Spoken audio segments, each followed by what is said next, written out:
Assalamualaikum warahmatullahi wabarakatuh.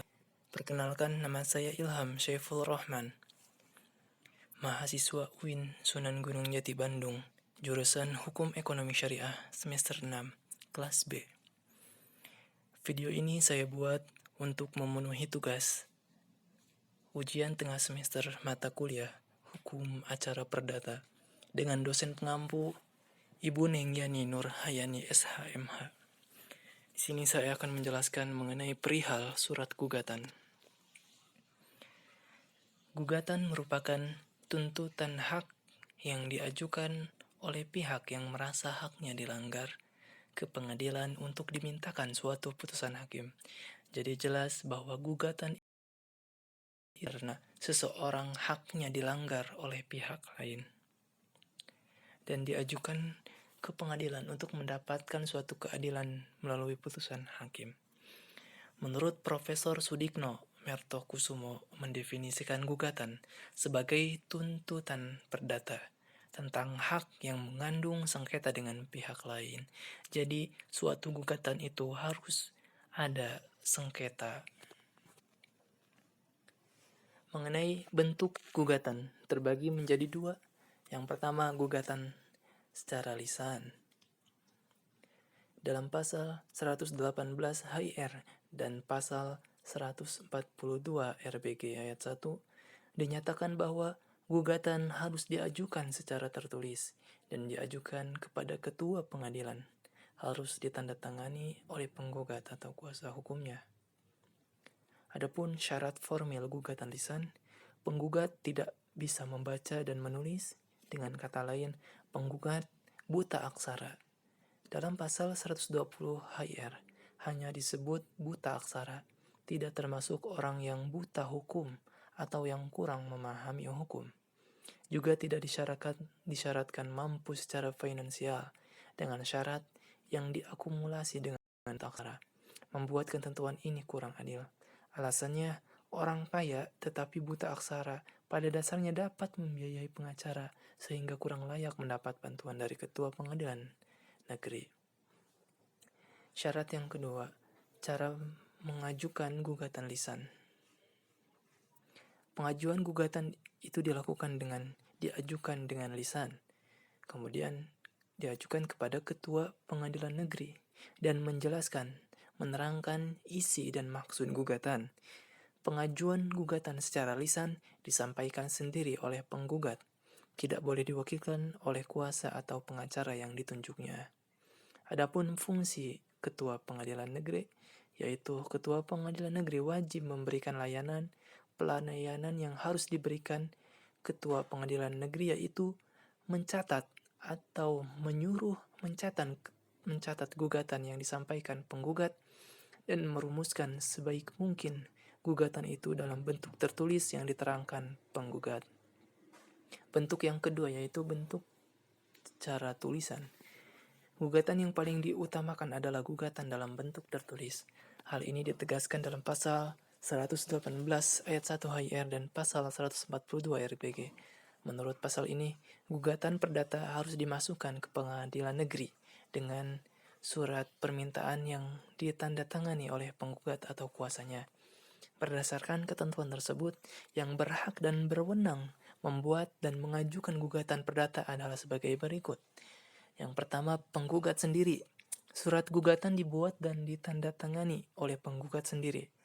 Kebolehan penggugat membuat, menandatangani, dan mengajukan sendiri gugatan ke pengadilan negeri adalah karena HIR maupun RBG tidak menganut sistem Verpflicht Stelling yang mewajibkan penggugat harus memberi kuasa perdata yang berpredikat pengacara atau advokat untuk mewakilinya.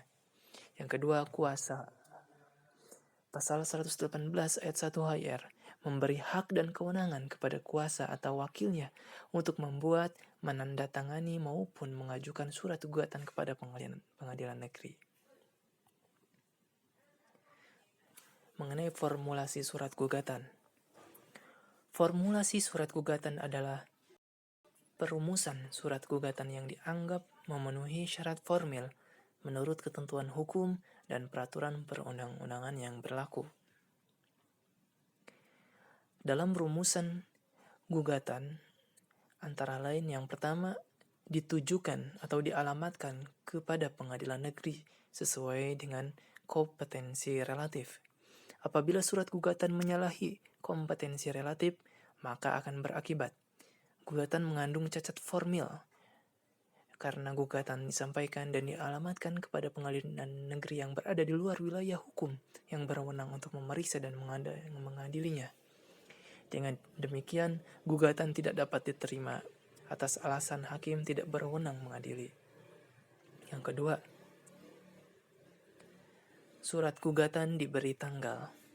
Dalam HIR atau RBG tidak mencantumkan kewajiban tanggal dalam surat gugatan, sehingga pencantuman tanggal tersebut bersifat fakultatif dan bukan merupakan syarat formil dalam surat gugatan.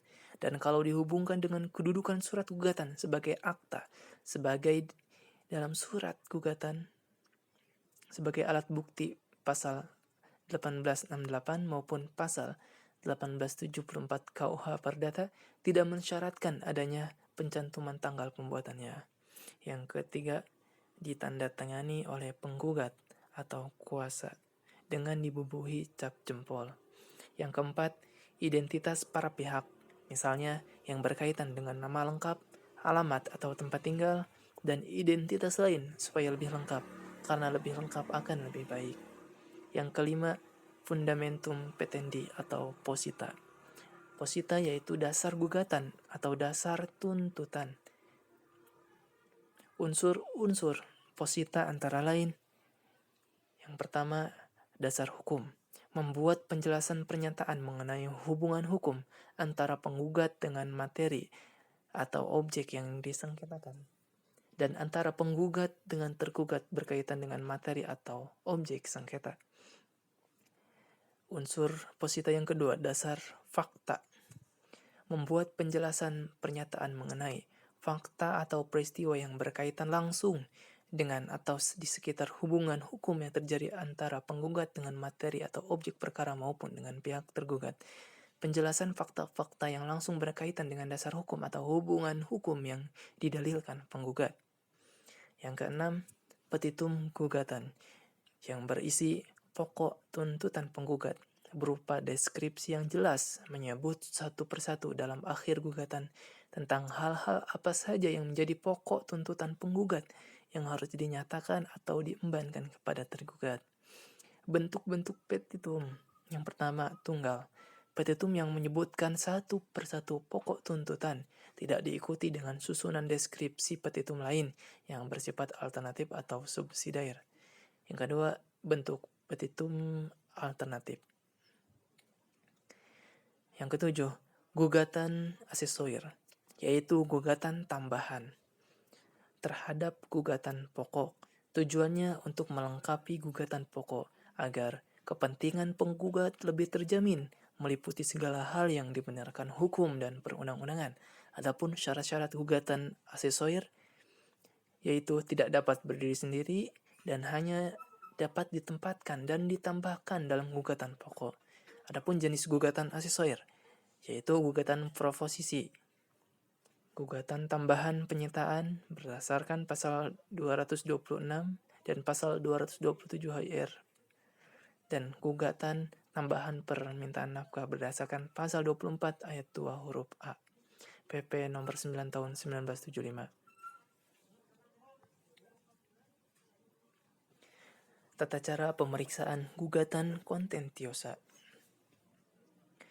Yang pertama, mengenai sistem pemeriksaan secara kontradiktoir, yaitu dihadiri oleh kedua belah pihak secara in person atau kuasa.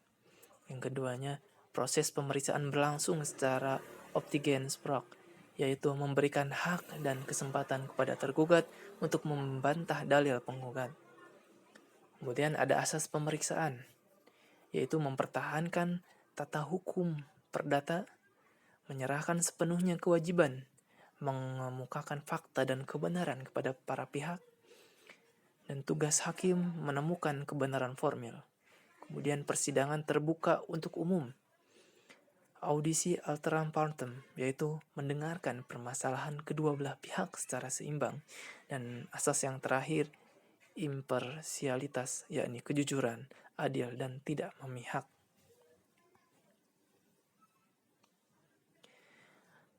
Pengguguran gugatan. Adapun syarat-syarat pengguguran gugatan yaitu penggugat telah dipanggil secara patut. Penggugat tidak hadir tanpa alasan yang sah. Pengguguran dilakukan secara ex officio, adalah kewenangan hakim untuk menggugurkan gugatan apabila sudah memenuhi syarat untuk itu. Adapun rasio pengguguran gugatan yaitu sebagai hukuman kepada penggugat dan membebaskan tergugat dari kesewenang-wenangan penggugat. Pencabutan dan perubahan gugatan. Pencabutan gugatan. Yang pertama, alasan pencabutan gugatan karena pencabutan gugatan berkenaan dengan kebutuhan praktik. HIR maupun RBG tidak mengatur pencabutan gugatan. Pencabutan merupakan hak penggugat, baik selama pemeriksaan belum berlangsung ataupun atas persetujuan tergugat apabila pemeriksaan sudah berlangsung. Yang kedua, cara pencabutan. Bisa dilakukan oleh penggugat sendiri secara pribadi atau kuasa yang ditunjuk. Pencabutan gugatan yang belum diperiksa dilakukan dengan surat. Pencabutan gugatan yang telah sudah diperiksa dilakukan dengan sidang. Yang ketiga, akibat hukum pencabutan, yaitu pencabutan mengakhiri perkara. Tertutup segala upaya hukum bagi para pihak. Para pihak kembali kepada keadaan semula. Biaya perkara dibebankan kepada penggugat. Dan yang terakhir, pengajuan kembali gugatan yang telah dicabut dengan perubahan gugatan. Yang pertama, batas waktu mengajukan perubahan gugatan yaitu sampai saat perkara diputus. Batas waktu pengajuan pada hari sidang pertama atau PHS. Yang selanjutnya sampai pada tahap replik duplik. Adapun syarat perubahan gugatan yaitu mengajukan perubahan pada sidang yang pertama yang dihadiri tergugat, memberi hak kepada tergugat untuk menanggapi dan tidak menghambat acara pemeriksaan.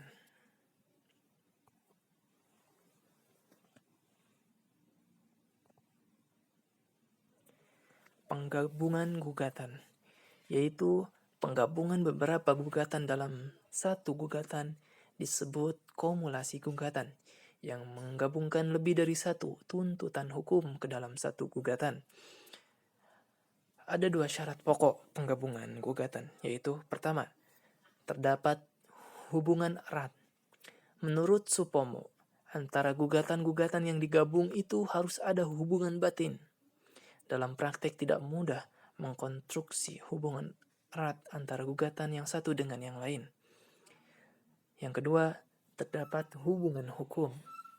Terdapat hubungan hukum antara para penggugat atau antara para tergugat.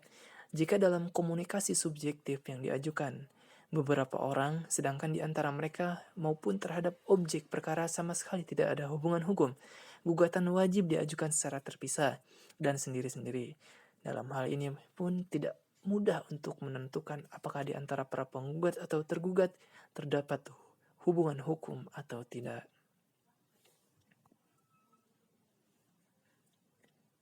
Dan yang terakhir, mengenai pihak dalam gugatan. Yang pertama, pihak dalam perkara yang timbul dari perjanjian antara penggugat dan tergugat.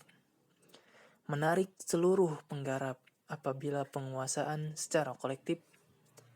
Pihak ketiga dari siapa tanah diperoleh pembeli ikut ditarik sebagai tergugat. Pihak dalam gugatan rekonvensi hanya terbatas pada diri penggugat konvensi. Tidak semua ahli waris dijadikan sebagai pihak yang sah bertindak mewakili perseroan terbatas. Cabang atau perwakilan dapat bertindak atau ditarik sebagai pihak. Persekutuan komanditer atau CV atau persekutuan firma tidak dapat bertindak sebagai personal standing in judicio. Kedudukan penanggung sebagai pihak. Majian atau atasan harus ikut ditarik sebagai pihak atas perbuatan melawan hukum yang dilakukan oleh bawahan.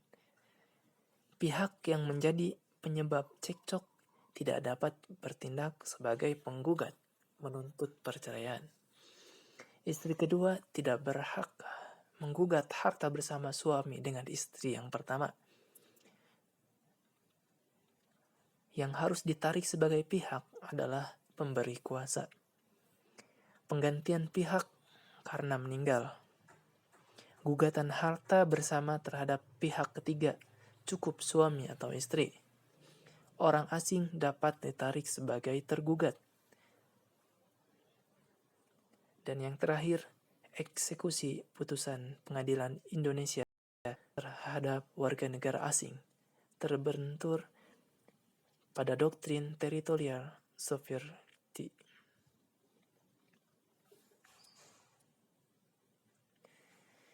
Demikian pemaparan yang dapat saya sampaikan.